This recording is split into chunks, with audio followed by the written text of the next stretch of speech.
네, 오늘 하나님께서 주시는 말씀 보겠습니다. 누가복음 2장 8절에서 14절 말씀 보겠습니다. 누가복음 2장 8절에서 14절 말씀입니다. 제가 읽겠습니다.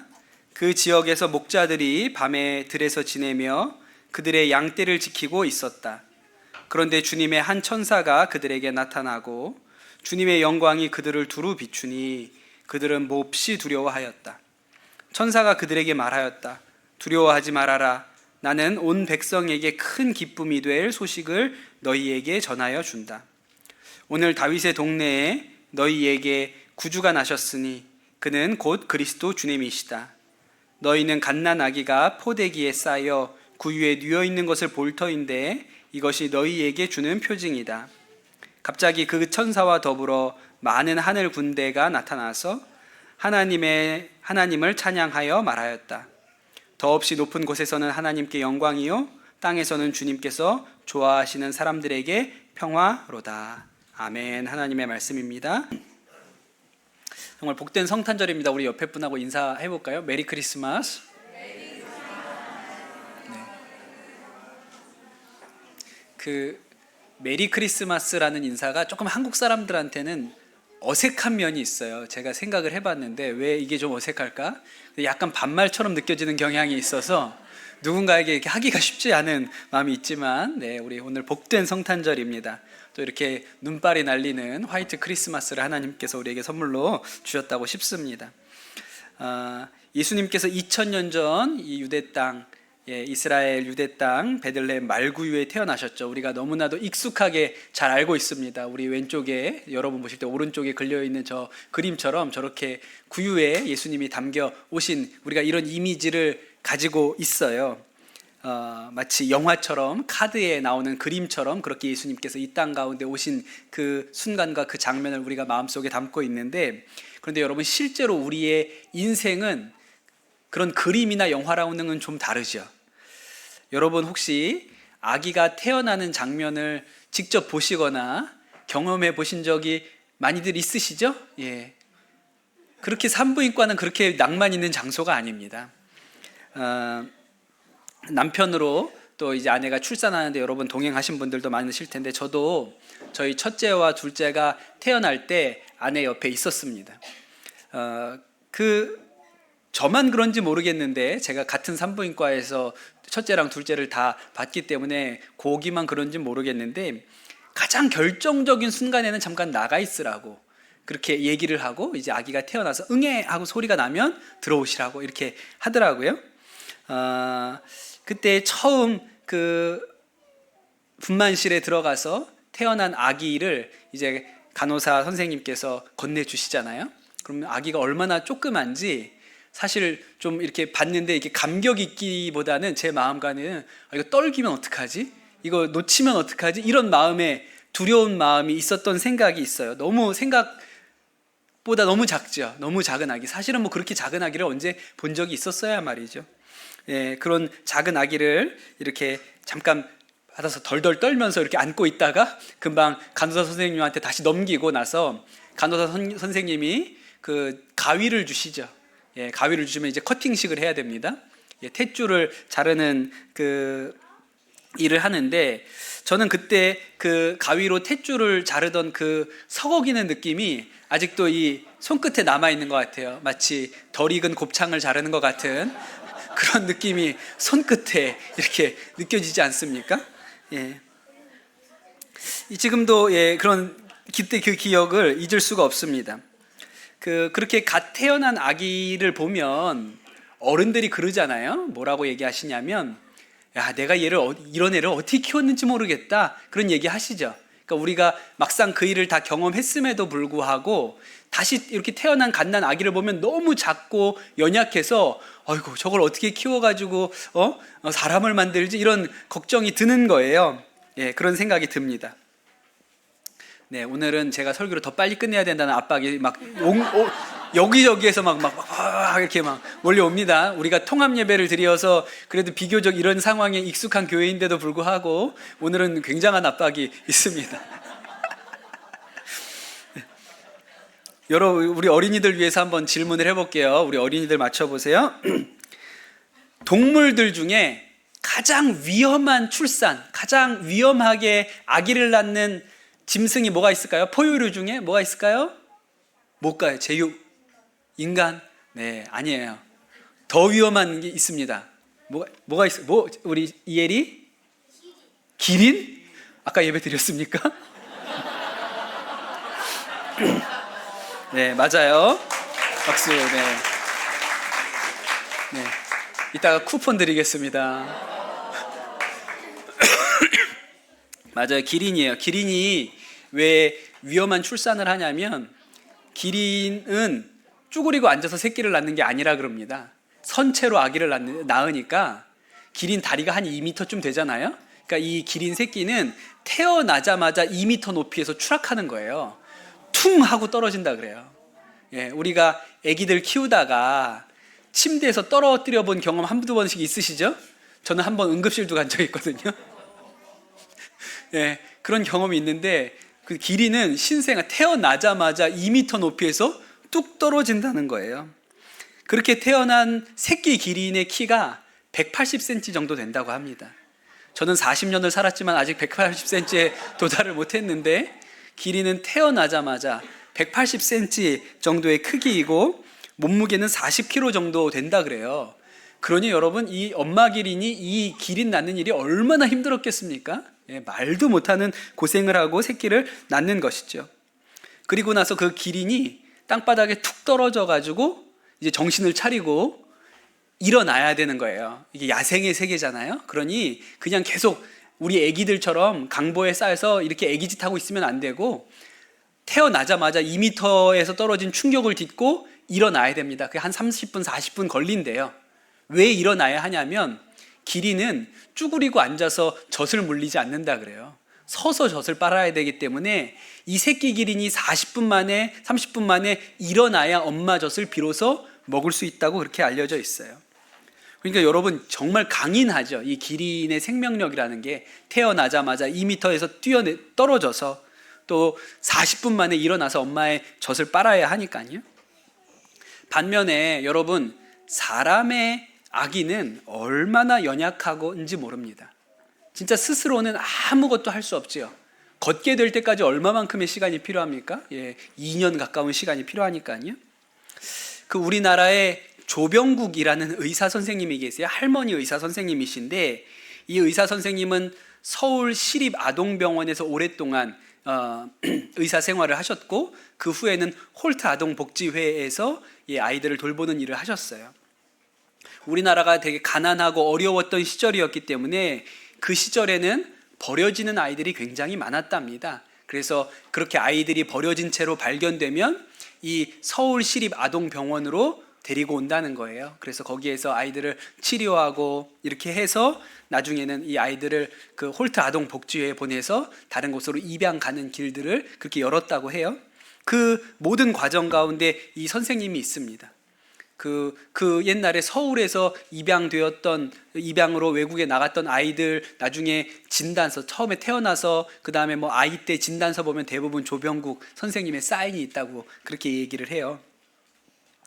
근데 이 선생님이 뭐 수없이 많은 아기들을 보셨죠. 어떤 날은 하루에도 뭐 서너 명 이상의 사망 진단서에 사인하는 날들도 있었다고 그렇게 얘기를 하십니다.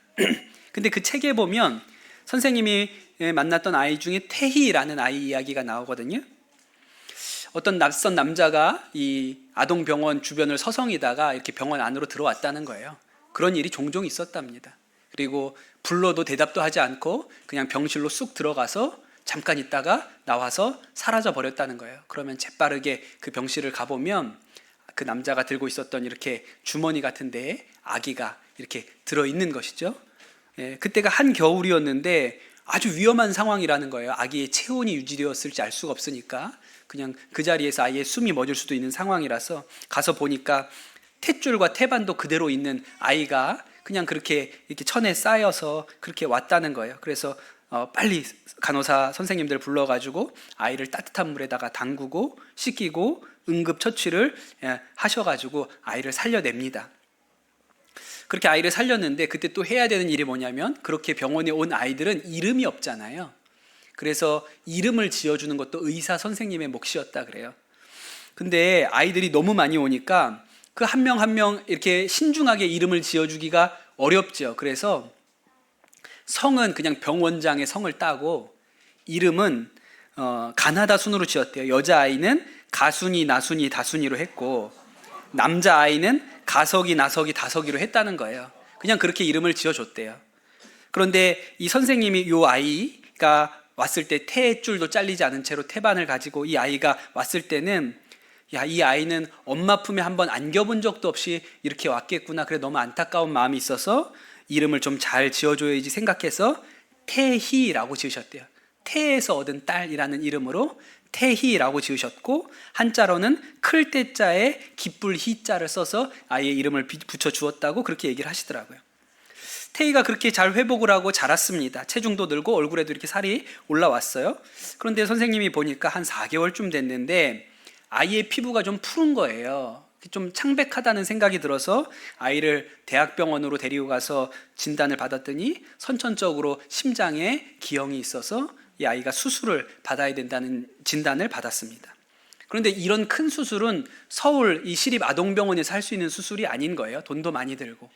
이 아이를 살릴 수 있는 유일한 길은 외국으로 입양을 보내서 좋은 양부모가 아이를 맡아서 수술시키는 것밖에 없는 것이죠. 그래서 이 아이를 홀트 복지회로 옮겼습니다. 그런데 너무나도 감사하게도 미국에서 좋은 양부모가 심장에 문제가 있는 아이라는 것을 알면서도 내가 입양해서 수술해서 이 아이를 기르겠다 한 양부모가 나타난 거예요. 그래서 이 아이가 미국에 가게 되었습니다. 근데 아이가 심장에 문제가 있다 보니까 이 의료진이 동반해서 미국까지 가야 되는데 이 조병국 선생님이 같이 비행기를 타고 가시는 거예요.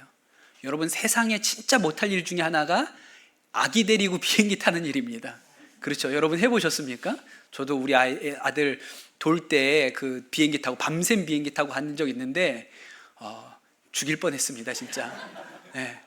어떻게 막을 방법이 없어서 울음을 그치게 할 방법이 없어서 진짜 너무너무 힘들더라고요. 근데 이 아픈 아이를 데리고 의사 선생님이 이제 미국으로 가는데 아이가 상태가 점점점 안 좋아지는 거예요. 그 심장이 약하니 언제라도 심장이 멈출 수 있잖아요. 그러니까 너무너무 겁이 나고 조마조마하고 아이를 양부모에게 잘 인계해야 되는데 병원에서 무슨 큰일이 생기지 않을까 너무너무 조바심이 나고 또 아이는 계속 자지러지게 울고 그러니 그냥 그 미국 가는 비행기에서 내내 아이를 끌어안고 달래고 이렇게 하시면서 가셨대요. 미리 스튜어디스에게 얘기해서 도착하자마자 이 아이를 병원으로 이송시킬 수 있게 준비를 해달라 그렇게 얘기를 해서 아이를 데리고 미국까지 갔습니다. 도착하자마자 아기는 앰뷸런스에 실려서 병원으로 갔고 양부모도 병원으로 와서 아이랑 처음 만남을 가졌다고 했어요. 그 과정이 얼마나 힘들었는지 이 조병국 선생님이 그렇게 아이를 보내고 나서 한국으로 돌아와서 그냥 며칠을 꼼짝 않고 잤다고 너무너무 힘든 과정이었다고 그렇게 얘기를 하셨습니다. 그리고 한 달쯤 지났을까요? 미국에서 소식이 왔습니다. 그렇게 수술 받았던 이 태희가 하나님 품에 안겼다는 소식이 들렸어요. 그렇게 어려운 과정을 통해서 미국까지 갔는데 수술 경과가 좋지 않아서 그렇게 하나님 품으로 갔다 그런 얘기를 들었죠. 그래서 이 조병국 선생님은 텔레비전에서 배우 김태희가 나올 때마다 그 아이 생각이 나신다는 거예요. 내가 받았던 아이 태희 생각이 나신다고 그렇게 책에 얘기를 해요. 성탄절 아침에 왜 이렇게 안타까운 이야기를 여러분과 나누냐면 아기가 그렇게 약하다는 거예요. 인간의 아기는 기린과 다릅니다. 굉장히 연약하죠. 너무 작고 연약한 게 아기예요. 혼자서는 도저히 아무것도 할 수 없고 생명을 유지할 수도 없는 것이 사람의 아기입니다. 제가 이 성탄절에 말씀을 준비하면서 느끼는 감동이 있는데 그것은 천지의 창조주이시고 만물의 주관자이신 하나님이 아기가 되셔서 세상에 오셨다는 거예요. 세상에서 가장 무력하고 약한 존재로 하나님께서 사람이 되어 오셨습니다. 그런데 여러분 그 연약하고 작은 아기 안에 사실 앞으로 일어나게 될 모든 구원의 역사, 능력이 다 들어있는 거죠. 오늘 우리가 읽은 이 말씀은 성탄절에 아주 유명한 본문입니다. 밤에 천사들이 나타나서 들판의 목자들에게 예수님이 태어나는 소식을 전해주죠. 두려워하지 말아라.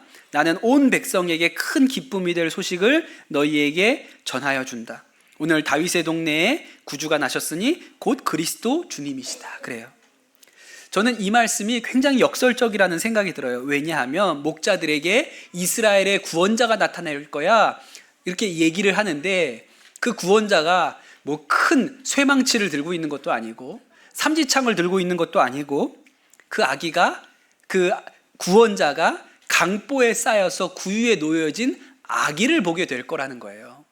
여러분, 그 구유에 놓여 있는 아기가, 태어난 신생아가 과연 구원자가 될 수 있겠습니까? 그 아기가 무슨 능력이 있겠어요? 그런데 그 아기가 표징이라고 그렇게 얘기를 하는 것이죠. 이사야 9장에 예수님의 탄생에 대한 예언이 있는데 거기도 이렇게 나옵니다. 9장 6절에 보면 한 아기가 우리를 위해 태어났다. 우리가 한 아들을 모셨다. 그는 우리의 통치자가 될 것이다. 그의 이름은 놀라우신 조언자, 전능하신 하나님, 영존하시는 아버지, 평화의 왕이라고 불릴 것이다 그랬어요.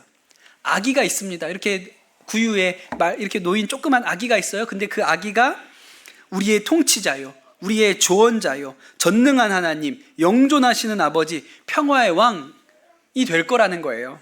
그러니까 이 말씀도 사실은 굉장히 역설적이죠. 그 조그맣고 아무 힘도 없는 아기가 통치자가 될 것이다, 평화의 왕이 될 것이라고 이야기하니까요.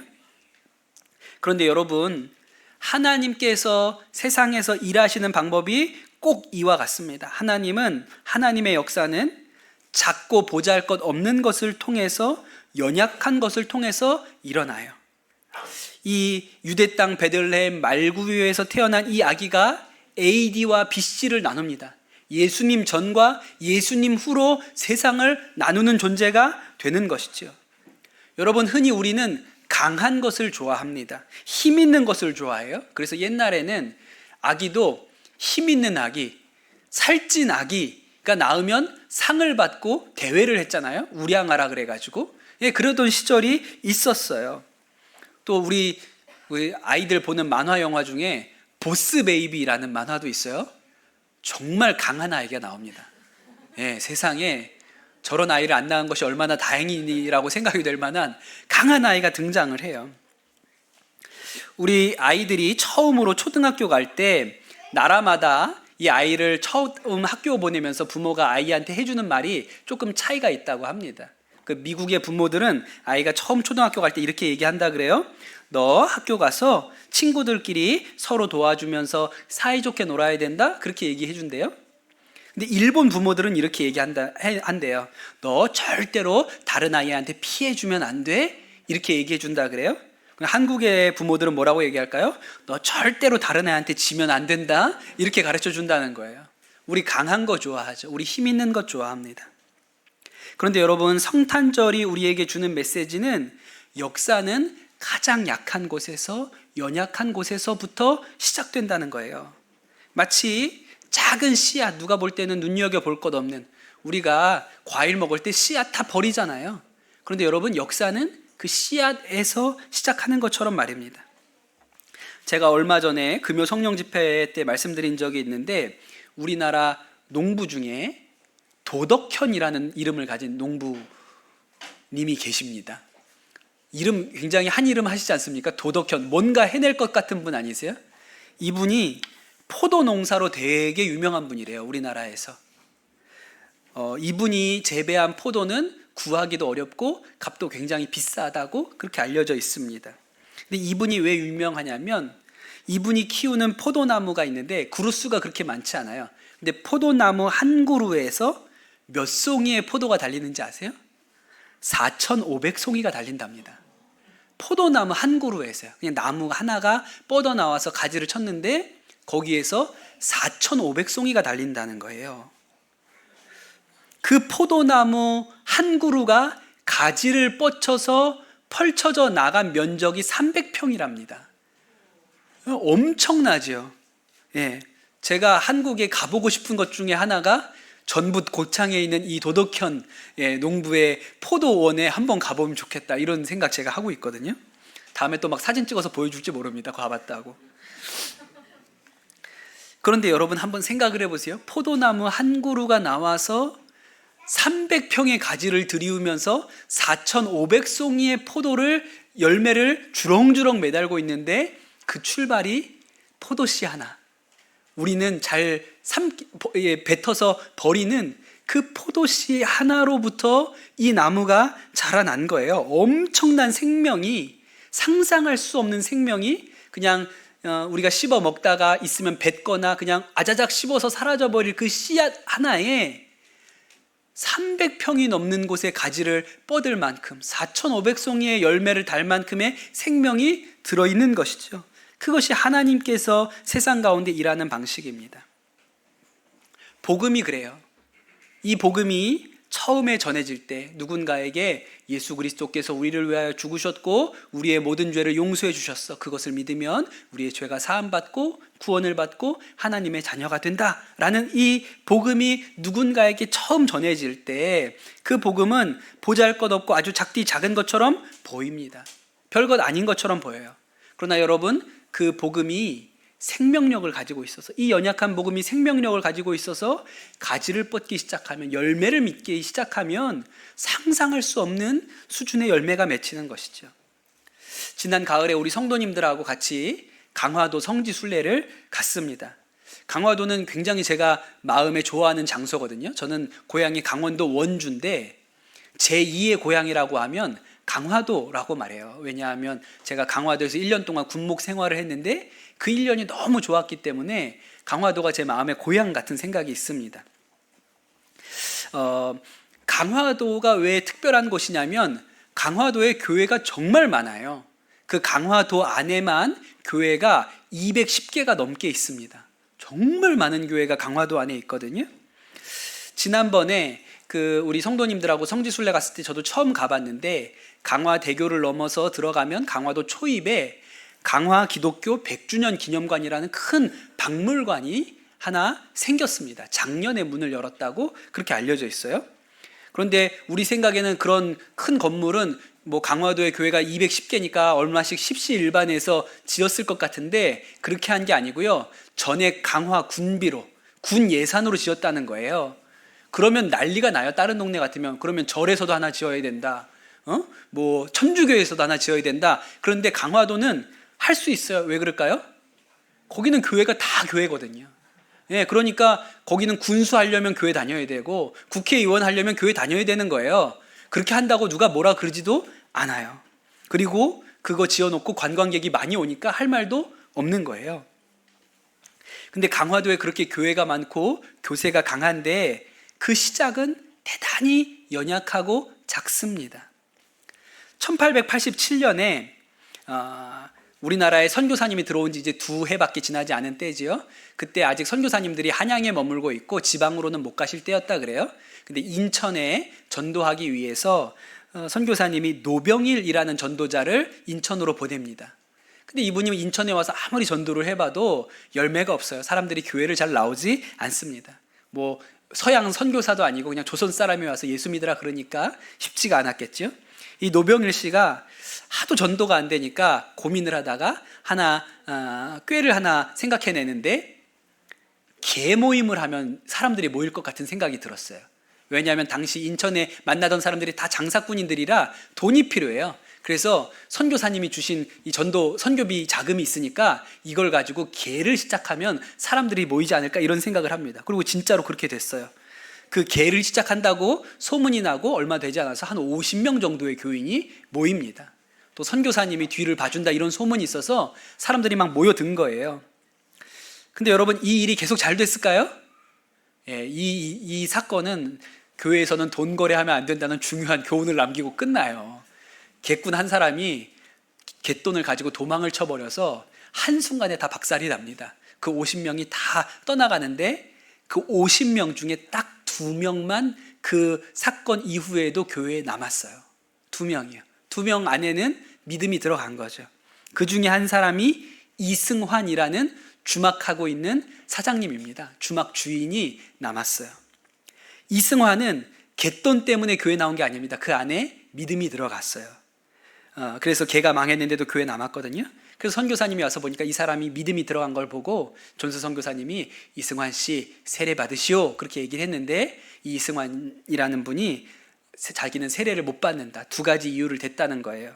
첫 번째가, 내가 아직 술 장사하는 사람인데 어찌 세례를 받겠습니까? 내가 아직 옛 생활을 청산도 하지 못했는데 어찌 세례를 받겠습니까? 라고 하나 얘기했고, 두 번째는 천국 가는 일이 그렇게 복되고 좋은 일인데 그 일을 어찌 어머니도 하지 않으셨는데 자식이 먼저 할 수 있겠습니까? 그렇게 해서 이 두 가지 이유 때문에 세례를 안 받으시겠다고 하셨다는 거예요. 그러다가 이분이 나중에 주막 장사를 접습니다. 정말 제대로 예수 믿어봐야겠다고 생각해서 더 이상 술 장사하지 말아야지 그러고 접어요. 그리고 이제 두 번째 걸 해결해야 되잖아요. 어머니, 고향으로 돌아가서 강화도에 살고 계신 어머니에게로 가서 어머니에게 전도해서 어머니를 영접을 하게 합니다. 그리고 이제 선교사님한테 연락을 한 거예요. 선교사님, 저희 어머니가 예수님을 영접하셨으니 오셔서 저희 어머니에게 세례를 주셨으면 좋겠습니다. 그 존스 선교사님은 너무 기쁘죠. 그래서 강화도에 들어가려고 했는데 강화도를 다스리고 있었던 영수가 못 들어오게 하는 거예요. 외국인은 강화도에 들어올 수 없습니다. 그렇죠. 병인 양료도 겪고 신미 양료도 겪었으니까 그 강화도에 외국인 들어오는 거를 막았어요. 그 어떡합니까? 이제 갈 수는 없게 됐고, 그래서 고민을 하다가 이승환 씨가 꾀를 하나 짜내는데, 우리 집이 저 강화도 북쪽 해안이니 배를 타고 오십시오. 선교사님 배를 타고 오시면 제가 어머니를 모시고 나가겠습니다. 그래서 그 존스 선교사님은 배를 타고 저 강화도 북쪽 해안으로 가고, 이 이승환 씨는 나이 드신 어머니를 들쳐업고 그 갯벌을 걸어 나가서 배 위에 올라가서 세례를 받았어요. 그게 강화도에서 일어난 첫 번째 세례입니다. 이 할머니가 강화도에서 세례받은 첫 번째 사람이에요. 그리고 이 할머니로부터 시작된 강화도의 구원의 역사가 그 마을로 퍼져나가고 강화도 전체로 퍼져나가서 지금은 강화도 전체에 210개의 교회가 있고 섬마다 마을마다 교회 없는 곳이 없을 정도로, 강화도 안에 말도라는 섬이 있거든요. 거기는 주민수가 한 100명 됩니다. 한 5분 정도 사세요. 그런데 거기에도 말도 등대교회가 있어요. 그 정도로 강화도 섬 마을마다 교회가 들어가게 된 그 출발이 이 이승환의 어머니, 이 할머니 업고 가서 세례받은 일로부터 시작하는 것이죠. 안타깝게 그 할머니는 이름도 남아있지 않습니다. 그냥 이승환의 어머니로만 기억되고 있어요.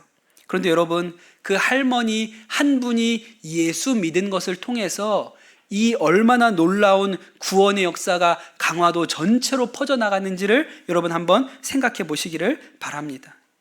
복음의 능력은 약해 보이는 것 안에서 하나님의 놀라운 능력이 들어있는 것이죠.